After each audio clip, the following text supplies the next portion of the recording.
আজকে আমরা চিকেনের এমন একটা প্রিপারেশন বানাবো যা আপনারা হোটেল অ্যান্ড রেস্টুরেন্টে খেয়ে থাকেন। আজকের রেসিপি চিকেন ভর্তা। এই রান্নাটা করার জন্য বোনলেস চিকেন ব্রেস্ট পিস নিয়েছি, কেটে নিচ্ছি জুলিয়ান স্ট্রিপসের আকারে। পেঁয়াজকে রাফলি কেটে নেব।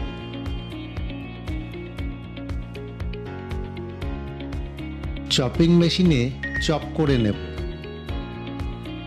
এবার চিকেনকে লেবুর রস আর নুন দিয়ে ম্যারিনেট করে নেব। মিনিট 15 রেস্টে রেখে একটা ননস্টিক প্যানে তেল ও বাটার দিলাম। একটু গরম হয়ে উঠলে তেলটা ম্যারিনেটেড চিকেনগুলোকে দিয়ে দিলাম। একটু ঢাকনা দিয়ে লো টু মিডিয়াম ফ্লেমে কুক করলে চিকেনটা জুসি হবে। সাধারণত চিকেনকে বয়েল করে এই রান্নাটা করা যায়, কিন্তু আমরা যে পদ্ধতিতে করছি তাতে এই রান্নাটা অনেক বেশি টেস্টি হবে। এবার একটা ননস্টিক প্যানে তেল ও বাটার দিলাম। একটু গরম হয়ে গেলে 1 চামচ শাহি জিরা, একটা বড় এলাচ, 8টা গোলমরিচ, 1 পিস দারচিনি, 5টা ছোট এলাচ,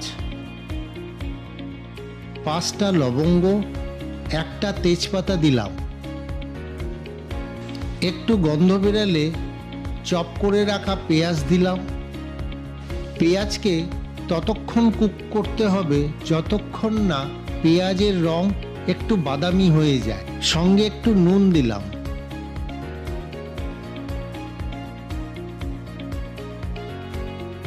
আদা রসুন বাটা, কাঁচা লঙ্কা বাটা দিলাম। কাঁচা লঙ্কা বাটাটা আপনারা আপনাদের হিসাব মতন দেবেন। কাশ্মীরি চিলির গুঁড়ো, হলুদ গুঁড়ো, ধনের গুঁড়ো, জিরের গুঁড়ো, গরম মশলার গুঁড়ো। মশলা যাতে পুড়ে না যায় তার জন্য জল দিয়ে কিছুক্ষণ কুক করব, যাতে মশলাটা ভালোভাবে কুক হয়ে যায়। ভালোভাবে কুক হয়ে গেছে। করে রাখা ফ্রেশ টমেটো পিউরি দিলাম। কভার দিয়ে লো টু মিডিয়াম ফ্লেমে কুক করব যতক্ষণ না গ্রেভিটার থেকে তেল বেরিয়ে আসে।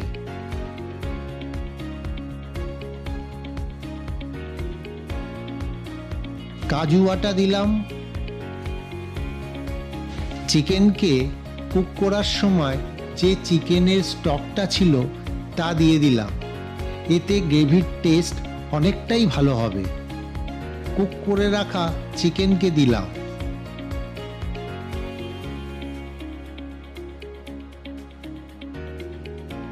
ফ্রেশ ক্রিম দিলাম। ভালোভাবে মিক্স করে নেব। মিনিট খানেকের মতন কুক করতে হবে মিডিয়াম টু লো আছে। কুচনো ধনেপাতা, কসুরি মেথি,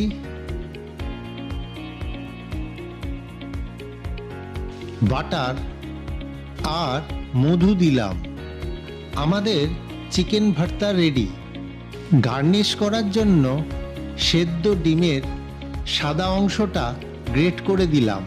ভিডিওটা ভালো লাগলে একটা লাইক করবেন, কমেন্টস করে জানান কেমন লাগলো, আর অবশ্যই চ্যানেলটা সাবস্ক্রাইব করার জন্য অনুরোধ রইল। ভিডিওটা দেখার জন্য অসংখ্য ধন্যবাদ।